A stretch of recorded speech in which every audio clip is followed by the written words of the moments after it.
was well adapted for this site. We had a fully regeneration of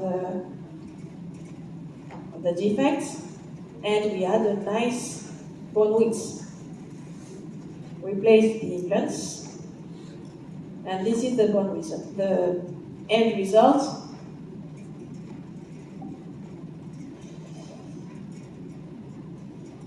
Another case. This is a mandibular case.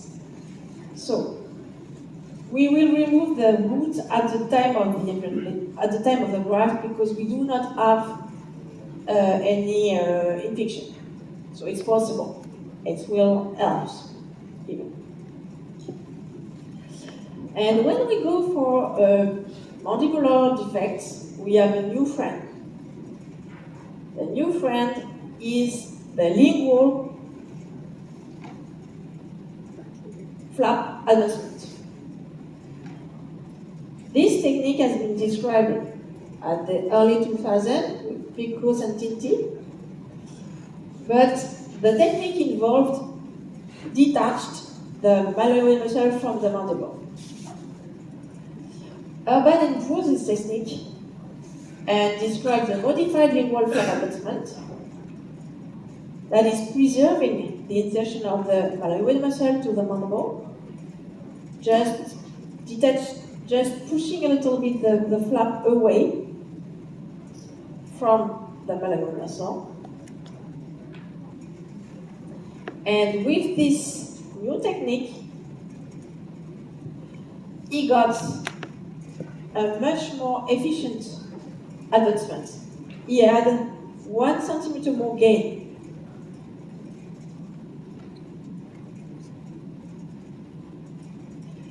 When you do that, you have to perfectly know the anatomy of the mouth. So then you place your particulate graft. We had to harvest a little bit on the vertebral area. Place the membrane. Place the collagen membrane on the top. Sutures and healing.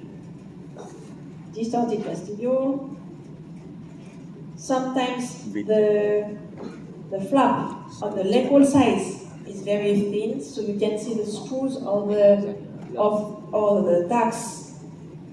But as long as it doesn't go through the flap, it's okay. You can see it, it's okay.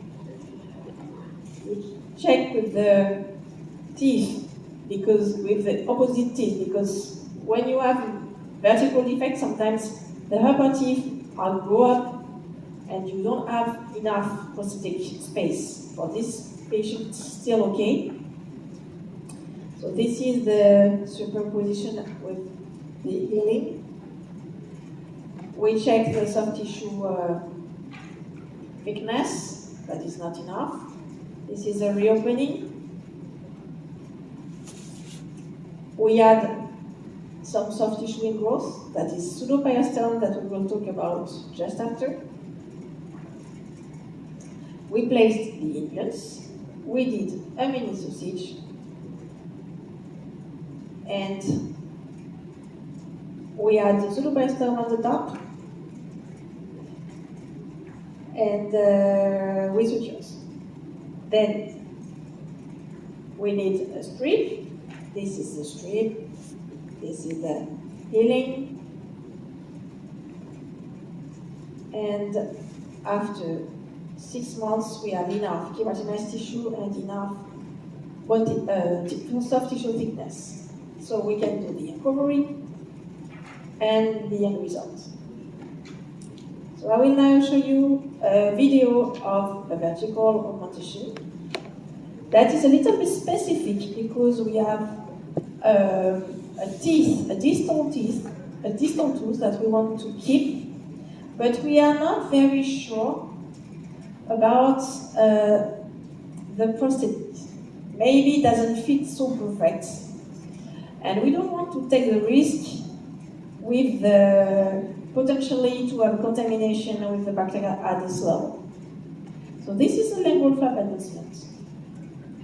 You gently push the flap over the myloid muscle. You can see the myloid muscle. and then distal.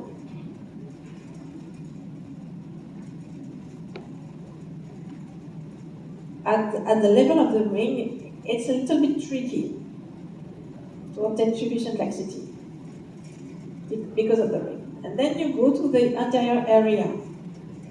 The malobate muscle is attached deep at this place. So you need to do a periosteal incision, very, very gentle with the back end of the blade. And then with the minimi, you just stretch a little bit the elastic fibers.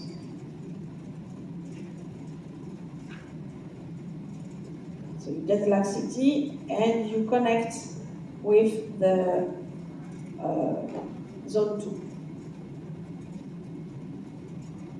So you have enough lingual flap after that. Then you scrape the autogenous bone in the retromolar area. And you do the perforations.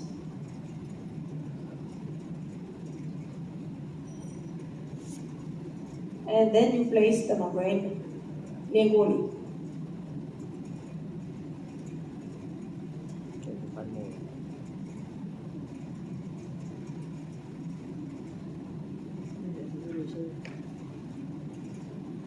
The autogenous GBR mixture is applied and the membrane is folded over.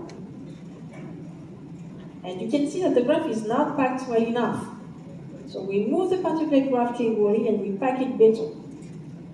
And once the membrane is taut, place the first pin, and then the second, and the last. Then we get the membrane as close as possible to the nerve to minimize the risk of soft tissue ingrowth. And then we get the extra membrane so that it does not lie below the incision line and it does not have a floating part.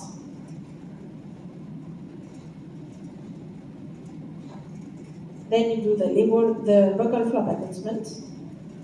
First, the periosteal incision, connecting the two vertical incisions. And the elastic fibers are separated with the minimi. And here there's a cross bundle, just above the nerve. As you can see, we can't stretch the elastic fibers. So we separate the cross bundle from the deep plan, and we incise it softly. Because of course we don't want to touch the nerve. And then you can see the laxity just after finished cutting. The laxity is back, is obtained. You can see the nerve just behind.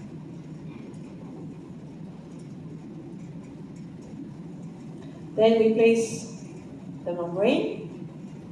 We place the flap with the visual point, visual suture. And then we make 3 horizontal matrices, 5 millimeters from the incision line every 5 millimeters.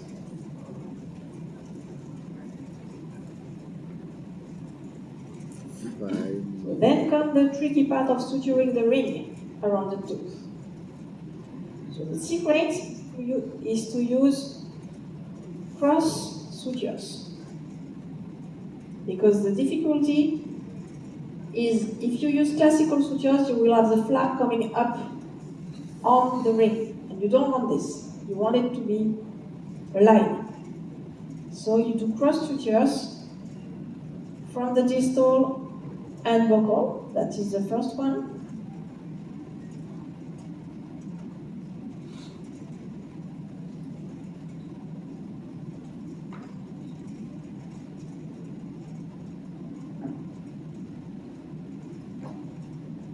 And the second one is from buccal to measure. Khả năng bị trầu vạt khác nhau để nó lọc thế này.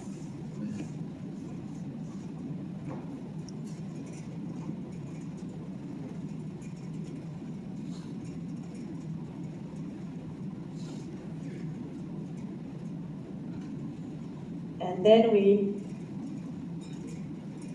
do a classical suture, and we finish with single interrupted suture classically.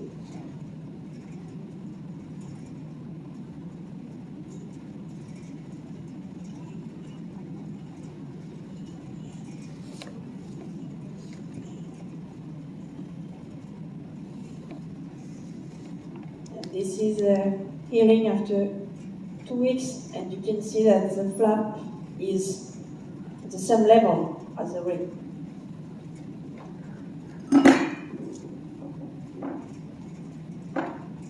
So this patient went through 2 grasp failures and has some scar tissue. So this defect is more open, is wider than the previous ones. And the more open the defect, the more biologically demanding. Why? Because the bone regeneration is starting from the bony walls. This is a beautiful picture, beautiful X-ray from a preclinical study, and the defect was created with a square shape, and after 2 months healing in the dog is around 4 months in the human, you can clearly see the newly formed bone, the newly formed bony peak coming from the bony walls, one bony peak, second bony peak from these bony walls, and the third bony peak, and at the end the 3 bony peaks are fused in the middle. So you can easily understand that the more, the wider the defect, the more biologically demanding. And you can see it with the histology on vertical defects. You have on the apical part, you have mature lamellar bone, and when you go up to the coronal part, you have woven bone, osteoid, and bone marrow. So this is our augmentation target, bony peak to bony peak. And this bony peak is perfect. Why? Because we removed this teeth. But you can see here it was there. And the bony peak was there. That means that, imagine that we did not have a lesion, we did not have an infection of this teeth. And potentially we could have discussed if we keep it or not. If the bony peak is there, your vertical bone target, regeneration target, is almost nothing. You cannot do the case.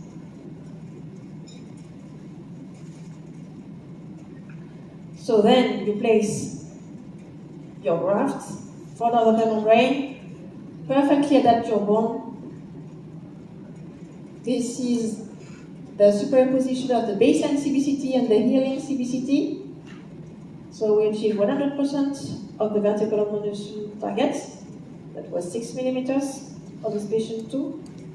This is the reopening. You can see there are typically these little bone cycles under these membranes because the bone is coming a little bit into the holes, into the perforations.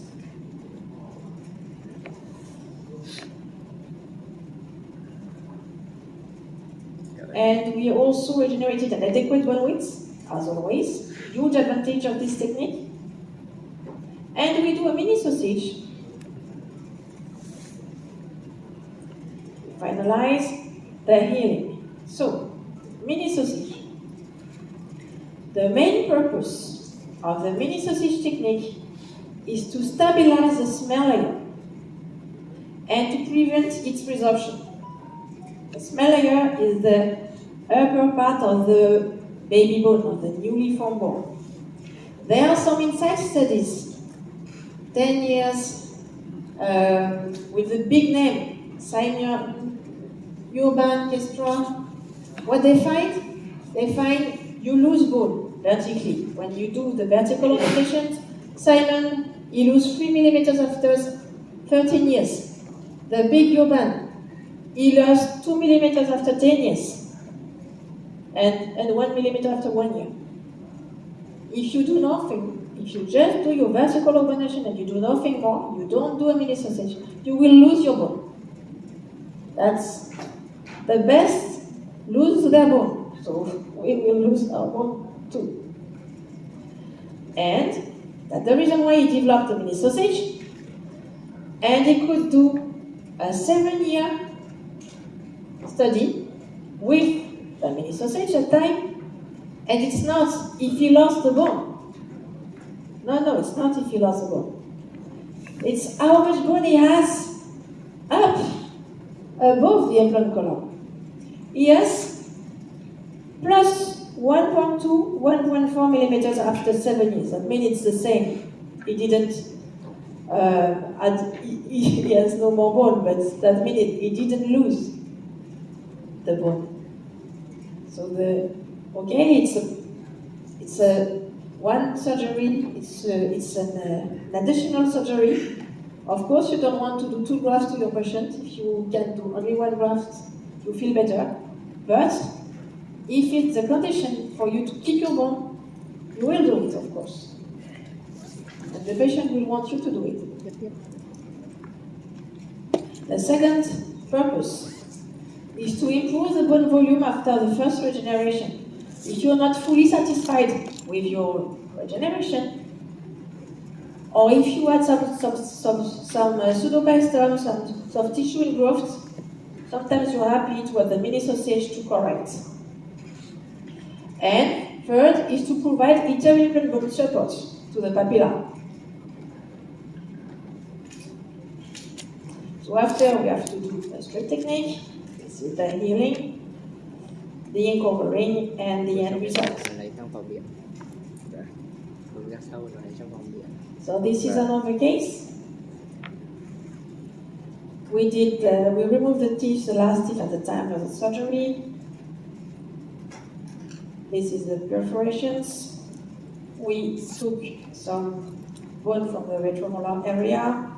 We place the graft, and we adapt the graft the best we can, but it's not always fully possible to adapt perfectly this membrane at the level of the foramen of the nerve. You know, it's very difficult. Maybe we can place a tack here, maybe we can place another one here, but sometimes you will have less bone gain. Anyway, for this patient, it's perfectly adapted everywhere but there. So, we place the collagen membrane. This is the healing, the CBCT after the healing CBCT. And this is the reopening. So we don't have enough soft tissue thickness, we have 2 millimeters. This is the reopening. What can you see? Pseudoperistome. And this is the very nice picture that I took that's showing you where it comes from. It comes from the flap. Exactly where it was not well adapted. All this pseudoperistome is coming from just this small thing, small part of the membrane that was not adapted well enough. And this picture is a perfect picture to show you that. So this is, after that, you have a little defect, because that was a big pseudoperistome, a little defect in the middle. So you're happy to have a mini sausage to correct it. So this is the mini sausage. And the healing. So this patient, she has a little bit of keratinized tissue, but I'm not sure that I can see it everywhere. For example, here, I don't know where it is exactly. So I prefer to use 2 strips. one normal and another one to make sure that I will have keratinized tissue. This is the soft tissue healing and the uncover and the end result. Another case, same thing, but I would like to show you what can happen when you cut your membrane too much, and you will understand this afternoon that it's very easy to cut too much the membrane. And when your membrane is cut, it's cut. So here, I cut too much there. And when I cut it, I thought it was okay. But when I placed the graft, with the volume, with the new volume, I understood that it was too much cut. And you know what we will have? We had a nice healing, but at the reopening, this is a soft tissue ingrowth, exactly where we had a misadaptation of the membrane. Always. These patients had not enough soft tissue thickness. We had a big pseudoperistome, 1 millimeter thickness. And for these patients, so we still have a concavity because of the pseudoperistome that took the place of the graft for 1 millimeter. But we were still able to place the implants, and we placed back the pseudoperistome that is a consolation lot.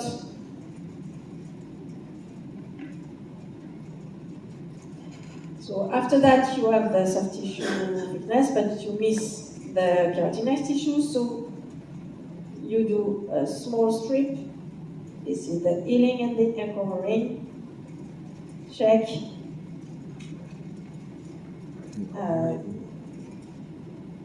And end result. So, the tendency of having less pseudoperistome has been seen in well-adapted sites, okay? Even in case of perforated membrane. If you use a solid membrane with no perforations, you will have much less problems of soft tissue ingrowth. With the solid membrane, you can do whatever you want. With this membrane, it's much more sensitive to the pseudoperistome, so you will have to adapt them perfectly. And there is a second rule, adapt them perfectly, and the second rule is this one. This is another case. It's a very small case, but sometimes you have to cut your membrane. And when you cut it, when you don't cut it, you have an edge, you have a solid edge. And when you cut it, sometimes you remove all the solid edge, and that's what happened here. Here you have directly the perforated site. And here too, directly you have the perforated site. And that's a problem, because at that place, you will have a little soft tissue growth. So 2 rules. The first rule is adapt perfectly your membrane. Second is don't remove the solid edge. So choose your membrane perfectly. Choose the right size of the membrane, the right shape, to almost keep the whole solid edge everywhere. So this is the regeneration, and that was just what I wanted to show you. We are not alone. Everybody, like Kushi, using perforated membrane or meshes, is using perforated meshes, are getting some pseudoperistome, and is getting much more than us. He is 2 millimeters thickness, and he is publishing his picture. It's from a publication. It's twice as much as my worst case. But why? Because he did not adapt his mesh so well, for sure. So, okay, this membrane are more demanding, it's more sensitive, it's more technical to have perfect results. But why Professor Urban developed this device? Because he wanted to have a sausage-like bone quality and to get the growth factors, the maturations, and the vascularization from the flap too. So at the beginning, the first results are these. You have an interaction between the native bone and the regenerated bone that turns the regenerated bone in the same with the same characteristics after healing.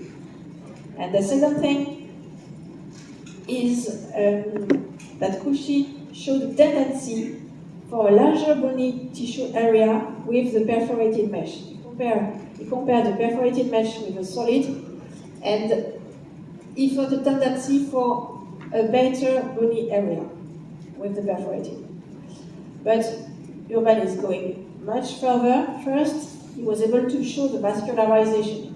He was able to show that there were more vessels, more blood vessels at the top of his regenerated sites with the perforated membrane. And second,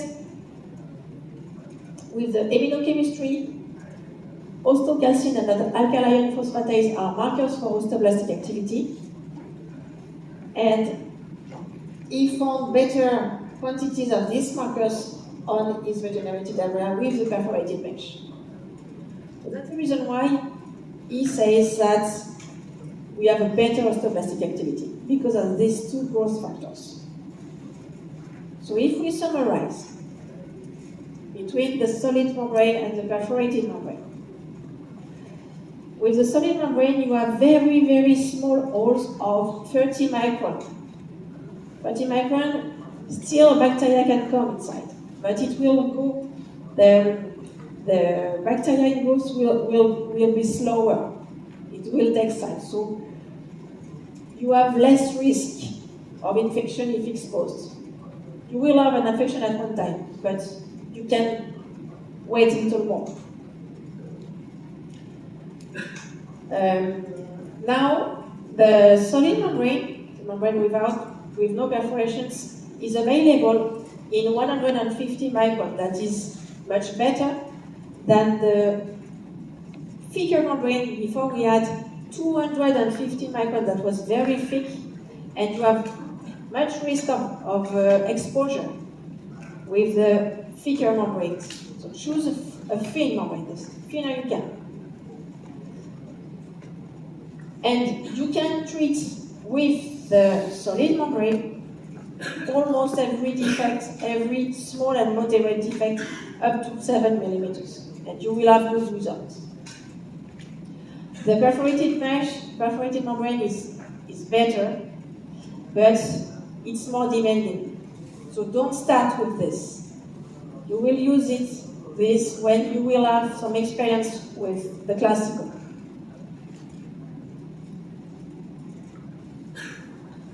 So this is the timeline. We need, for the vertical defect, at least 1.5 years. 9 months for the graft healing. Then you place the implants, you do a mini sausage, 2-3 months healing. Then potentially you need to thicken the soft tissue or not, depending. And then you do the strip technique. And you wait 2-3 months more, and then you cover it.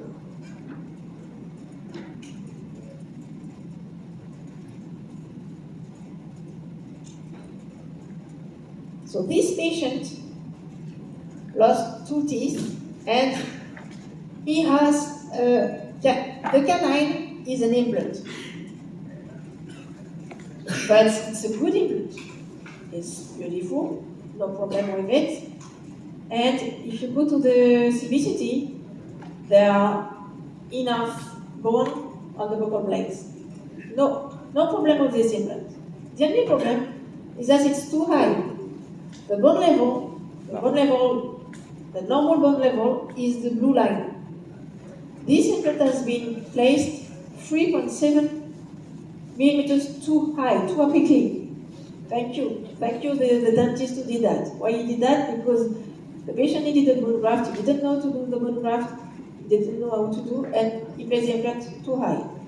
He was lucky because the aesthetic result is okay, but we are not so okay with this. How can we do now? We can't remove this implant, there is no reason to remove this implant. I'm not able to put a graft on this ceramic. It cannot go. How can we do? So this is how it looks like.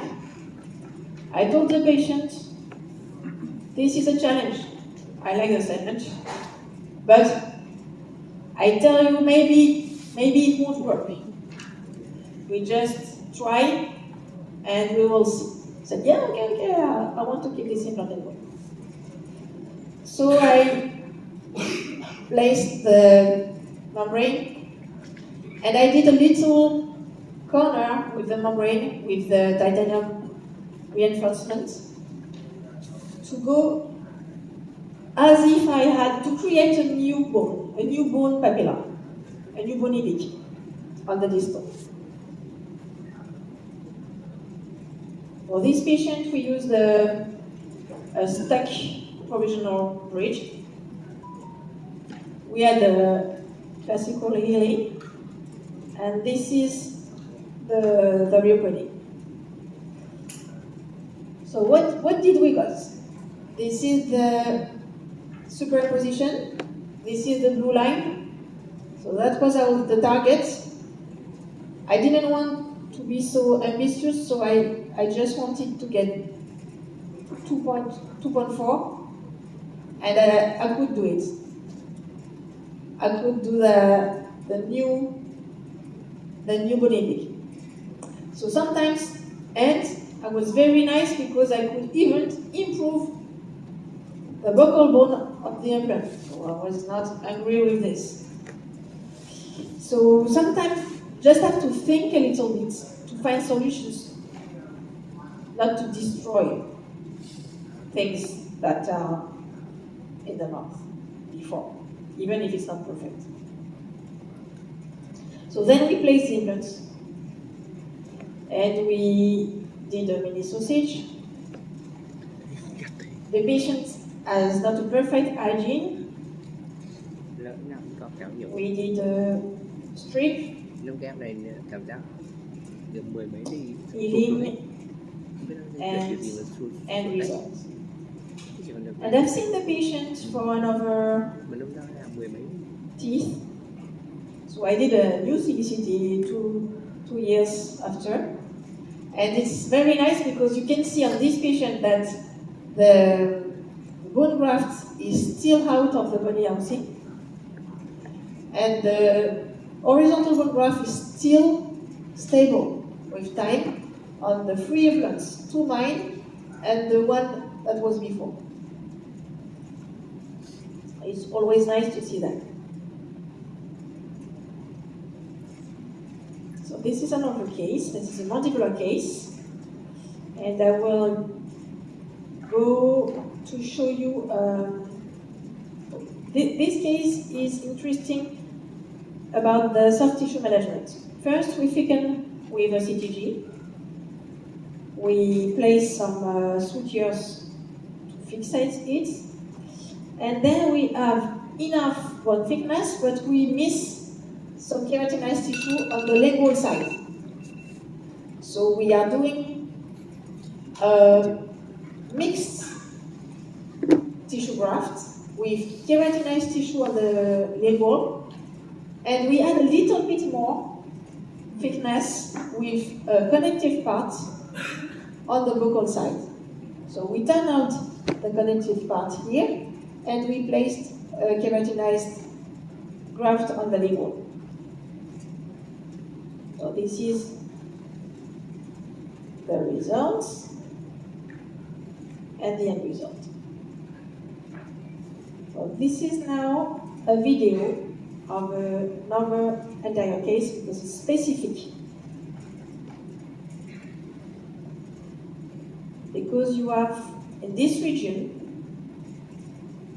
when you do the incision of the peristeum, you will find the terminal branches of the sublingual arteries that you have to isolate to be able to advance the lingual flap.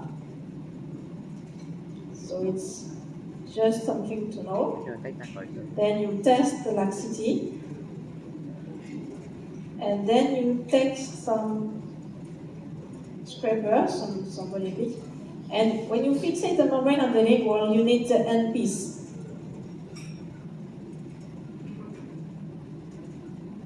After that, you place the mixture.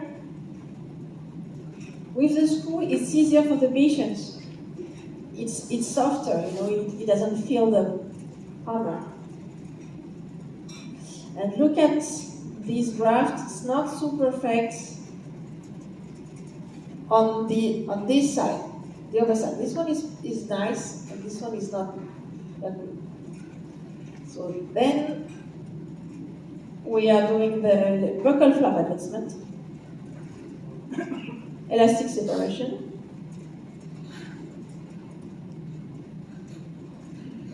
and the closure, two-layer closure with horizontal matrices.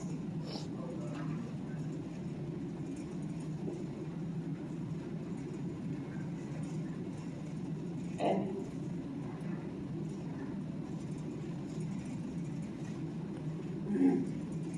so for the provisional solution was a TOBI, that is a temporary orthodontic bonding bridge for implants.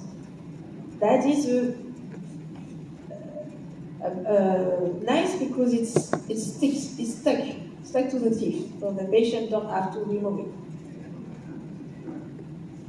This is a superimposition of the CBCTs, and this is the reopening. You can see that it's a little bit difficult to raise the flap. It adheres to the membrane and under. And when you feel that, you know that you will have some soft tissue under. So you take out the screws, remove the membrane, and you have a big pseudoperiosteum because of the place, the site was not perfectly adapted. But under the pseudoperiosteum, you have a very nice quality of bone. See, when I place the implant, I need the key because it's very, very dense. The bone is very hard. Then I do the mini sausage because it's vertical augmentation and because I had a little deficiency.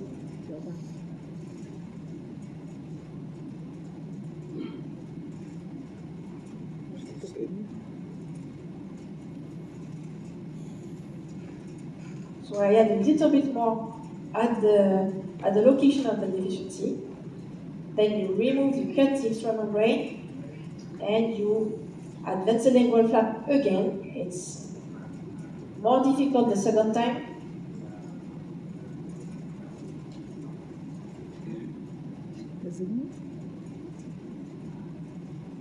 And then you close the flap with 2 layers, always the same.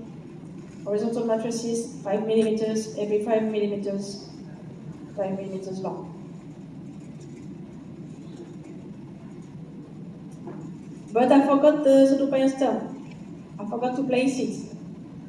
I was lazy to take out all my matrices, so I turned on the pseudoperiosteum. But I could have removed the matrices and place them again. So I turned on it. and I could finish the suturings.